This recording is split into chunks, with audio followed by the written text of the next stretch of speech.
kwenye ego, kwa maana kwamba labda itokee kwa Mwalimu Patrick Mabedi labda naye atake kuwa kocha mkuu, kwa maana kwamba naye pia awe na kiu ya kutaka kuwa kocha mkuu. Kwa hiyo anaweza siwa anatoa ushirikiano wa kutosha kwa benchi la ufundi ambao limekuja mara baada ya yeye kuajiriwa.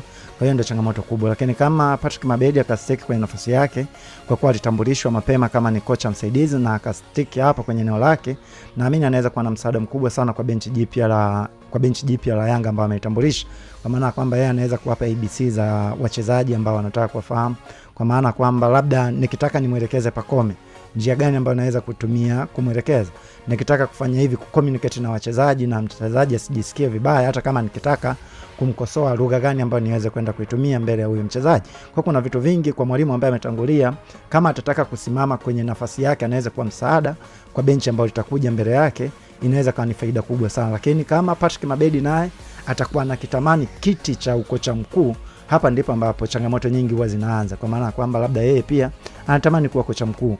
Kwa kitu ambacho atakuwa akifanya hatoi ushirikiano kwa benchi jipya la ufundi ambalo limekuja, timu iko anapata matokeo mabovu, ya anaweza kuona kwamba hili ndio jambo ambalo yeye analihitaji, kwa maana kwamba labda wakifukuzwa yeye atakwenda kupewa timu. Nakumbuka hiki kitu kilitokea japo haikuwa public, nakumbuka ilikuwa ni issue ya Masudi Rambona Juma wakati yuko Simba Sports Club pamoja na Pierre Chantre, kama kumbukumbu zangu ziko sahihi.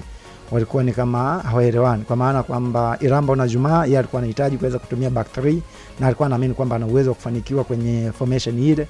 Mwalimu mkuu naye alikuwa amekuja na staili yake ya ufundishaji, kwa hiyo kuna muda walikuwa wanapishana kwenye kutoa maelekezo kwa wachezaji. Kwa hiyo timu pia ilikuwa haifanye vizuri, na Pierre Chantre alipofukuzwa Masudi Juma alibaki na timu. Kwa hata alipokuja kuletwa Patrick Ausems, bado Masudi Rambo na Jumani kama naye alikuwa anahitaji kuendelea kubaki kuwa kocha mkuu, lakini mara baada ya Simba kuona kwamba kama Irambo na Masudi Juma kama anahitaji kuweza kubaki kuwa kocha mkuu na kuna muda alikuwa anaweza kufanya kupigisha shoti, ilipelekea Masudi Rambo na Juma kuweza kuondoka kwenye ile nafasi. Kwa hiyo hicho ndio kitu ambacho nakiona ambacho kinaweza kikawa ni hatari kwa timu.